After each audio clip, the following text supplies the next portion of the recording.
ng Pasko. Ito sa pamamagitan ng ating pagsisilip.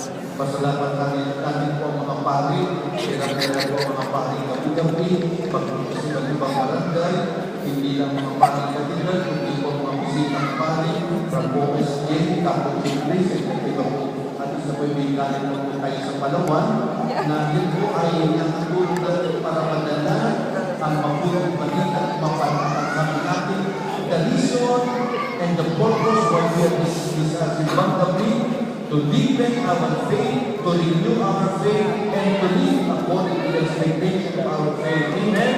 Kaya naman po ang sana tuloy po ito. Salamat sa ating mga pari, salamat sa mga tulong-tulong at salamat sa inyong lahat na talagang hanggang ay lagi. Yun po mga i-offer ninyo na nagkaan kami ay napakatami po para pag-ibigay po natin sa